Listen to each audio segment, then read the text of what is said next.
Good afternoon. I'm Michelle Sander, and today we are going to be talking about science called calorimetry. And it is a technique for measuring the heat that is evolved, that is absorbed or released due to a chemical reaction. Our learning target for today, by the end of this video, you should be able to understand how chemists measure the heat associated with a chemical reaction, how we measure how much heat is absorbed by a reaction, or how much heat a reaction gives off. So let's start by defining what calorimetry is. Calorimetry is the science of measuring the amount of energy released or the amount of energy absorbed in a chemical reaction in the form of heat. It is an indirect measure of energy evolved. That is a generic term for absorbed or released. It is indirect because it doesn't measure the temperature change of the chemical reaction, but the temperature change of the surroundings. And it works backwards to figure out if, using the law of conservation of energy, if a certain amount of energy is absorbed by the surroundings, we can reasonably assume that same amount was given off by the system, by the chemical reaction. So this goes back to the law of conservation of energy, this idea that energy, it can't be created or destroyed, just transferred from one form to another. So it could be transferred from the energy associated through the bonding of molecules, and it can be given off a form of heat. So the energy is still there, it's just taken on a different form. So the energy that is lost by a system, and for us, a system is almost always a chemical reaction. It's equal in magnitude to the energy gained or absorbed by the surroundings. So let's say I undergo a chemical reaction in water. That chemical reaction is going to make the water a little bit warmer.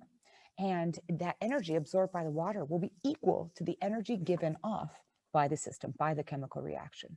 Likewise, the energy that is absorbed by the system, that is to say, the reaction can require energy, it's going to be the same amount of energy that has been lost or released by the surroundings. So this idea of energy moving back and forth between a system, that is their chemical reaction, and its surroundings, that is the room that it's in or the water maybe where the reaction takes place, that transition of giving and releasing energy, it has to be accounted for. The same magnitude of energy will be absorbed by the system that was released by the surroundings and vice versa. So we use this concept, this idea of energy being conserved, using an apparatus known as a calorimeter. In a calorimeter, it measures the temperature change of water, and the water surrounds the chemical reaction that is taking place. By measuring the amount of energy absorbed by the water, we can predict how much energy was released by that chemical reaction. So there are two ways of doing this, two types of calorimeters. This example is a bomb calorimeter. You could see there's a sample in the center here.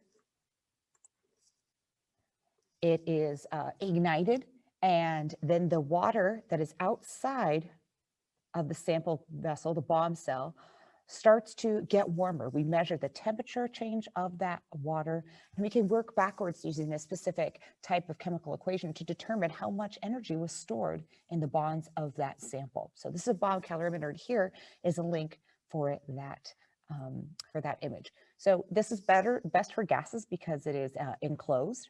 It is less environmental error. That means that the surroundings outside of the bomb calorimeter impact the sample a little bit less, but there is some error, of course, associated with the heat transferring into the other metal parts of the calorimeter. Nevertheless, this is one of the more precise methods of measuring calorimetry. An easier but somewhat less precise method is to use this coffee cup calorimeter. So in this, we keep a lid on it so the pressure is constant, but some heat still does escape. We're not able to fully capture it. This is good for liquids, not so good for gases. And in this case, you undergo the reaction inside the water itself. You have a thermometer stuck into the lid here. You've got styrofoam kind of holding it warm, holding the temperature in along the outside, and a stirrer, of course, so you can stir the reaction. So you're measuring the temperature change of water here and working backwards to figure out how much energy was released by the chemical equation. So why do we do this? What's the big takeaway, calorimetry? Knowing that the energy evolved, that is to say absorbed or released, will be equal in magnitude, but opposite in sign We give positive and negative distinctions when we're absorbing or releasing energy.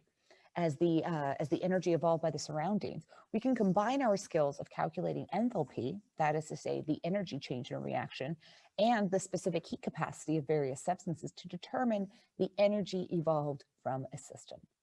This is a very long-winded way to say, basically, we can use a couple of different mathematical techniques that we'll learn about later on to predict how much energy was given off or absorbed by a chemical reaction, simply by measuring the water that the reaction takes place in. So the next time we see each other, we will start to begin how to calculate enthalpy. We'll start to look at specific heat capacity and how we calculate it.